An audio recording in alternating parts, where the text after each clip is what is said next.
Hello, आज आपण करूया झटपट तयार होणारा ढोकळा मिक्सरच्या भांड्यात। त्यासाठी इथे मी मिक्सरच्या भांड्यात 2 वाटी बेसन पीठ घेतलेलं आहे। तसंच त्यामध्ये 2 मोठे चमचे तेल टाकून घेतलेलं आहे। 2 चमचे साखर,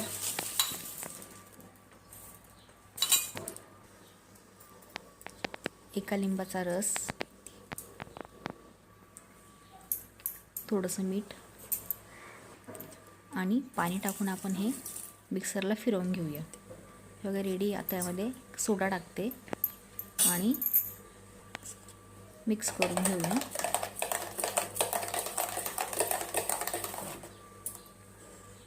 आता भांड्याला तेल लावून घेऊया। इथे मी डब्बा घेतलेला आहे, त्याला मस्तपैकी तेल लावून घेऊया।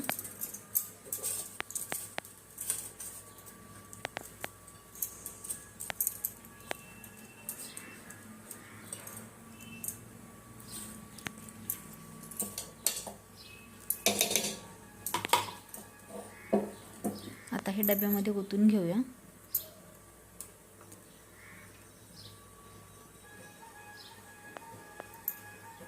गॅसवर मी कढई ठेवलेली, आता हे स्टीम करून घेऊया 15 मिनिटासाठी।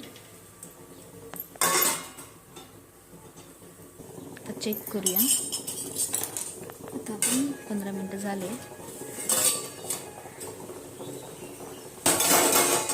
साईडला कडा सुटतायत मस्तपैकी। आता आपण फोडणी तयार करून घेऊया। त्यामध्ये मी तेल टाकून जिरं आणि मोहरी टाकून घेते।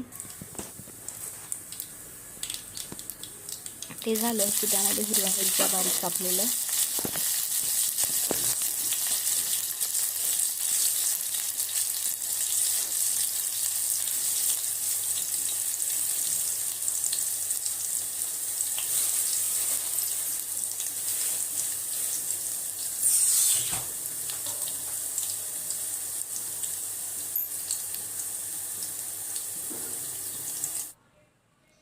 कढीपत्ता टाकून घेऊया।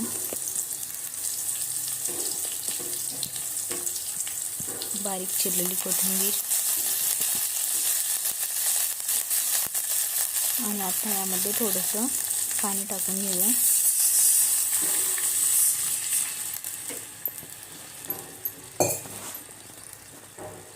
एक चमचा साखर। याला उकळी आली की रेडी आहे। झालंय आता आपण ढोकळ्यावर हे सगळं फोडणी टाकून घेऊया। मस्तपैकी टाकून घ्यायची फोडणी।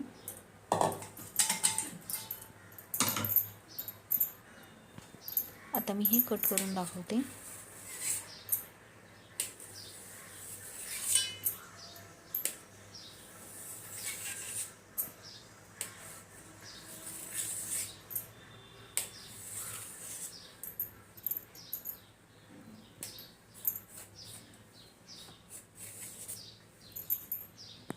हे बघा, ढोकळा झाला एकदम सॉफ्ट। ट्राय करून बघा, छान लागतो।